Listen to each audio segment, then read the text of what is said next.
تاریخ میں یزید کے عیوب میں ایک بہت بڑا سیاہ کرتوت ہے جس کو واقعہ حرہ کا نام دیا جاتا ہے۔ واقعہ حرہ کی جو تفصیل تاریخ والوں نے لکھی میں آج اس میں نہیں جاؤں گا، میں آج صرف وہ بیان کروں گا جو حدیث کی کتابوں میں محدثین نے لکھا، کیونکہ ہمارے دور میں کچھ سر پھرے ایسے ہیں جو سرے سے اس واقعے کا انکار کر رہے ہیں، ہوا ہی کوئی نہیں، جبکہ شیخ عبداللہ کے محدث دہلوی نے متواتر کہا ہے، اس کو تو متواتر ثابت ہے۔ حقیقت یہ ہے کہ اس میں قطعاً شک و شبہ کی گنجائش نہیں کہ واقعہ حرہ میں مدینہ شریف میں بہت سارا ظلم یزید کی فوجوں نے کیا۔ تو یہ واقعہ حرہ 63 ہجری 63 ہجری 28 ذی الحجہ کو پیش آیا۔ یزید کی فوجوں نے مدینہ شریف کی طرف جب اہل مدینہ کو یزید کے برے کردار کی وجہ سے، آج صرف میں اتنی بات کر رہا ہوں جو محدثین نے لکھی، اہل مدینہ کو یزید کے برے کردار کی وجہ سے جب یقین ہوا کہ اب یزید کی بیعت نہ توڑی تو اللہ پاک کا عذاب نازل ہونے کا اندیشہ ہے کہ رسول اللہ کی خلافت پر ایسا نااہل بیٹھا ہے مسلط ہو کر، اس وقت انہوں نے یزید کی بیعت توڑنے کا اعلان کر دیا۔ جو مدینہ شریف میں تھے یزید کے رشتہ دار اور ان کے حمایتی، ان میں سے ایک تعداد کو انہوں نے قسمیں لے کر علاقے سے نکال دیا، یا ان کی سادگی کہہ لو، قسمیں لے کر اپنے علاقے سے نکال دیا کہ تم ہمارے خلاف جنگ میں کبھی نہیں شامل ہوگے اور نہیں آؤ گے ہم سے لڑنے۔ انہوں نے قسمیں اٹھا دی، چھوڑ دیا۔ ادھر یزید کا لشکر روانہ تھا، اسے اطلاع ہو چکی تھی کہ مدینہ شریف میں بغاوت ہو چکی ہے۔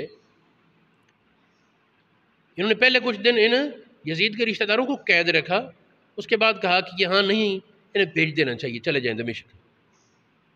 قسمیں لے کر چھوڑ دیا۔ راستے میں ان کی ملاقات ہوئی، یزیدی فوج کے کمانڈر کا نام تھا مسلم بن عقبہ، بوڑھا آدمی تھا لیکن تھا نامراد۔ یہ مدینہ شریف آ رہا تھا، راستے میں مروان کی اور ساتھیوں کی ملاقات ہوئی جو یزیدی تھے۔ مروان نے اس کو بڑا بھڑکایا اس بات پر کہ تم تدبیریں بتانے لگا، اس طریقے سے حملہ کرنا، اس طریقے سے کرنا، مدینہ شریف میں فلاں خاندان جو ہے وہ ہمارا حمیتی ہے، اور اس طرح کی باتیں۔ مروان سے اس نے پوچھا تم نہیں چلو گے ساتھ؟ اس نے کہا میرے ساتھیوں میں سے کوئی تیار نہیں، میں جانے کو تیار ہوں۔ قسمیں توڑ کر آ گیا مروان ساتھ۔ جب مدینہ شریف کے محاذ پر آئے تو انہوں نے دیکھا کہ ہماری فوج سے تعداد بھی زیادہ ہے، اہل مدینہ کی جذبات بھی زیادہ ہیں۔ اہل مدینہ نے پھر خندق بھی کھودی ہوئی تھی، جس کی وجہ سے فتح کرنا بڑا مشکل تھا۔ یہاں جو ہیلہ سازی ہوتی ہے جنگی، اس کو انہوں نے استعمال کیا اور اعلان کرا دیے کہ اہل مدینہ کو ہم دعوت دیتے ہیں یزید کی طرف سے کہ ہم جنگ و جدل نہیں چاہتے، آپ یزید کی بیعت کی طرف لوٹ آئیں، 3 دن آپ کو وقت دیا جاتا ہے۔ 3 دن تک وہ اہل مدینہ اپنے پیرے پر رہ کے وہ اندر نہ آئیں، وہ اپنے پیرے پر رہے کہ یہ اہل مدینہ جو ہیں ان کو باہر سے کہیں سے کمک نہ ملے، اور اندر خانے وہ جو مروان نے بتایا تھا فلاں خاندان، ان کے ذریعے وہ کسی خفیہ پہاڑی راستے میں سے مدینہ شریف کے اندر فوج کی ایک تعداد داخل کرنے میں کامیاب ہو گئے۔ عام اہل مدینہ کو پتہ ہی نہ چلا کہ اس علاقے میں جہاں سے انہوں نے فوج داخل کی وہاں وہ منافق قسم کے لوگ پیرے پر تھے، جو اندر خانے یزیدی تھے، اوپر سے وہ اہل مدینہ کے ساتھ شامل تھے۔ وہ اس قسم کا کوئی چکر چلا، اور جب تیسرے دن یزید کی فوج نے کہا کہ ہاں کیا سوچا ہے، انہوں نے کہا جنگ لڑیں گے، ہماری بیعت نہیں کریں گے۔ یہاں ایک تو یہ یزیدیوں نے وقت رکھا صبح کا، اور سمت رکھی مدینہ شریف کے مشرق کی، اس طرف سے حملہ۔ اب ظاہر ہے کہ اہل مدینہ کی فوج کو سامنے سورج آنکھوں میں چن جاتا، آنکھیں اس وجہ سے کھلنا مشکل تھی۔ دوسرا یہ کہ اس کے باوجود جنگ جب شروع ہوئی تو یزیدی فوج کے قدم بار بار اکھڑنے لگے، پھر وہ سنبھلتے، پھر اکھڑتے، پھر سنبھلتے۔ اس دوران اچانک وہ ایک تو مسلم بن عقبہ نے پہلے تقریر کی اور انہوں نے کہا میں تمہاری تنخواہیں بند کرا دوں گا، یہ کر دوں گا، وہ کر دوں گا۔ اس کے بعد عقب سے اچانک جب نعرہ لگا اور حملہ ہوا تو اہل مدینہ گھبرا گئے، یہ کیا ہوا ہے؟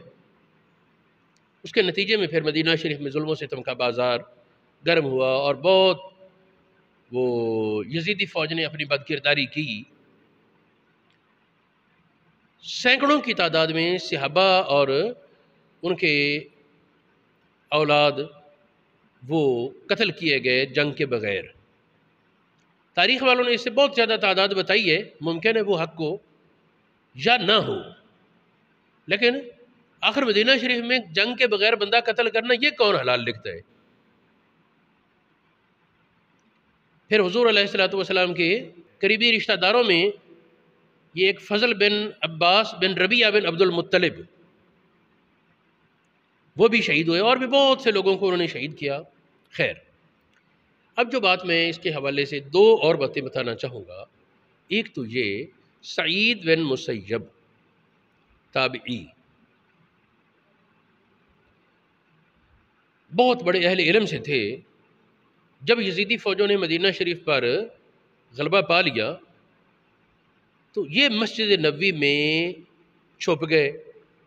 جب یزیدی فوج اہل مدینہ کو اور یزید کی بیعت نہ کرنے، اور انہوں نے یزید کی بیعت میں اتنا زور دیا کہ کسی نے کہا نا کہ میں قرآن و سنت کے مطابق یزید کی بیعت کرتا ہوں، اس کو قتل۔ کسی نے اگر یہ کہہ دیا کہ میں عام مسلمانوں کے ساتھ ہوں، اگر وہ یزید کو مان لیں گے میں بھی مان لوں گا، اس کو بھی قتل۔ اس کا موقف یہ تھا مسلم بن عقبہ کا کہ تم اہل مدینہ یوں بیعت کرو یزید کی کہ یزید ہمارے جان کا، مال کا مالک ہے، وہ چاہے ہمیں زندہ رکھے چاہے قتل کرے، جو اس پر بیعت کرتا اسے چھوڑ دے، باقی سب کو قتل کر رہے تھے۔ یزیدی انتہائی ظلم و ستم کا بازار انہوں نے گرم کیا۔ اس میں اکابر صحابہ میں سے جو حضرات زندہ تھے نا، ان کو بھی معافی نہ ملی۔ چنانچہ حضرت ابو سعید خدری رضی اللہ تعالی عنہ آپ کے بارے ملتا ہے کہ آپ ایک غار میں چھپ گئے شہر کے ایک طرف۔ جب یزیدی فوج کا غلبہ دیکھا، سپاہی وہاں جانے لگا، اوپر سے یزیدی پوچھا کون ہے؟ انہوں نے کہا ابو سعید۔ اس نے کہا کہ جو کچھ ہے ہمارے حوالے کر دو اور تیار ہو جائے قتل کے لیے۔ انہوں نے کہا کہ اگر تو اندر رہے گا تو میں مار دوں گا، تلوار میرے پاس ہے، لیکن اگر تو مال دولت چاہیے میرے پاس یہاں کہاں ہے، وہ گھر پڑا ہے، جاؤ لوٹو۔ وہ آدمی سپاہی اندر آ گیا، آپ نے تلوار پھینک دی۔ اس نے کہا یہ کیا ہے؟ فرمایا کہ میں اپنے قتل پر مدد نہیں کرتا تھا، اس لیے میں نے روکا ہے پہلے، لیکن جس طرح قرآن پاک میں ہے آدم علیہ السلام کے دو بیٹوں کا واقعہ، حابیل اور قابیل کا، تو حابیل نے مقابلہ نہیں کیا بلکہ کہا انی ارید ان تبوء باسمی و اسمک کا، میرا ارادہ یہ کہ اپنا گناہ بھی تو اٹھا اور میرے گناہ بھی تیرے کھاتے پڑ جائے، تو مجھے قتل کر دے، کر قتل، میں تیار ہوں مرنے کے لیے۔ لیکن کوئی سبب ایسا بنا کہ وہ قتل نہ کر سکا۔ اس کے بعد یہ سپاہی تو دوڑ گیا، لیکن پھر کچھ اور لوگ انہوں نے حضرت ابو سعید خدری کو پکڑ لیا اور داڑھی کی ایک ایک کر کے تمام بال اکھیڑ دیے، اذیتیں دی۔ ظاہر ہے کہ یہ بڑی ایک عجیب بات ہے، یہ تاریخ میں موجود ہے داڑھی کے بال اکھیڑنا۔ پھر دیکھیں کہ حضرت جابر رضی اللہ تعالیٰ عنہ معمر تھے، غالباً نابینا بھی ہو چکے تھے۔ ان کے پاس ایک تبرک تھا نبی پاک کا۔ حضور علیہ السلام نے ایک بار سفر میں، نبی پاک نے ایک مرتبہ سفر میں دیکھا کہ جابر کا اونٹ مٹھا ہے، سست ہو گیا ہے، تو نبی پاک نے فرمایا کہ جابر کیا بات ہے؟ پیچھے بھی عرض کی یا رسول اللہ اونٹ چلتا نہیں، کیا کروں، لشکر سے پیچھے رہ رہا ہوں۔ نبی پاک نے اونٹ کو تھپکی لگائی، اونٹ تیز ہو گیا۔ یہ بخاری اور مسلم میں یہ حدیث موجود ہے۔ اس کے بعد حضور علیہ السلام کو اسی سفر کے دوران نبی پاک آگے چل رہے تھے اور ملاقات ہوئی، جابر کا اونٹ بڑا تیز ہے۔ اور میں سنا جابر اونٹ کے کیا حال؟ عرض کی یا رسول اللہ آپ کی برکت پہنچی آپ کے ہاتھ کی۔ فرمایا مجھے بیچ دو۔ جابر نے عرض کی یا رسول اللہ آپ کے نہیں، فرمایا نہیں مجھے فروخت کرو۔ نبی پاک طریقہ بھی سکھاتے تھے نا کاروبار کا۔ تو پھر حضور علیہ السلام نے 40 درہم میں اونٹ خرید لیا۔ جب مدینہ شریف آئے تو وہ گھر سامان وغیرہ جو تھا اتارا، شرط لگا رہی نبی پاک سے یا رسول اللہ میرے پاس سامان ہے، میں کیا کروں سامان کو، مدینہ شریف پہنچ کر دوں گا اونٹ۔ فرمایا ٹھیک ہے۔ مدینہ شریف میں آنے کے بعد بیوی سے ذکر کیا کہ نبی پاک مسکرا رہے تھے، ہنسی میں آپ نے یہ بات کہی تھی۔ بیوی نے کہا نبی پاک کی ہنسی بھی باطل نہیں، جاؤ۔ بیوی کی عمر کچھ زیادہ تھی، اگرچہ بعد میں جابر بھی کم نہ رہے، لیکن اس وقت شادی کے ابتدائی ایام اور جابر نو عمر تھے۔ بیوی ان کی فقیہہ تھی اور معمر تھی کچھ۔ تو حضرت سیدنا جابر رضی اللہ تعالیٰ عنہ کو اونٹ نبی پاک کے پاس مسجد کے باہر کھڑا کیا اور نبی پاک کو سلام عرض کیا۔ فرمایا اونٹ لے آئے؟ عرض کی لے آیا ہوں۔ بلال جو نبی پاک صلی اللہ علیہ وسلم کے خزانے پر مامور تھے، بلال کو حکم دیا کہ اس کو دے دو 40 درہم۔ پھر فرمایا کچھ اوپر بھی دے دو۔ وہ جو کچھ اوپر تھا نا وہ خاص تبرک تھا، کچھ بھان تھا۔ تو حضرت سیدنا جابر لے کر بڑے خوش خوش جا رہے تھے کہ آواز پڑی، گلی پھرے تو نبی پاک بلاتے ہیں۔ ذہن میں پریشان ہوئے، نبی پاک کو کسی نے کہہ دیا ہوگا جی اونٹ تو اتنے کا نہیں ہے، تو آپ واپس کر دیں گے سودا۔ نبی پاک فرماتے ہیں ہاں بھائی اونٹ پر راضی ہے سودے پر؟ عرض کیا جی میں تو راضی ہوں۔ فرمایا ٹھیک ہے اونٹ بھی لے جا اور پیسے بھی لے جا۔ یہ خاص تبرک تھا جابر کے پاس، ہمیشہ جابر اس کو اپنے تھیلے میں رکھتے اور کبھی کمی نہ آتی، کبھی ان کے مال میں گھاٹا نہ پڑتا، بڑا فراوانی اور برکتیں اور فراخی اور کیا کیا آمدن کے نئے سے نئے ذرائع ملتے جاتے اور بڑی فراخی۔ یہ جب واقعہ حرہ ہوا، اس میں لوٹ مار مچی، تو جابر کا وہ تھیلا بھی لے گئے جس میں خاص تبرک، وہ تبرک تو جابر کے لیے تھا نا، بل وہ اس دن سے ان کے پاس نہ رہا۔ یہ حدیث مسلم شریف میں ہے، مسند احمد بن حنبل میں ہے، حضرت جابر کے وہ تھیلے کا واقعہ حرہ میں یزیدیوں کا لے جانا۔ اب کیا کہیں گے، یہ بھی معتبر نہیں کتابیں۔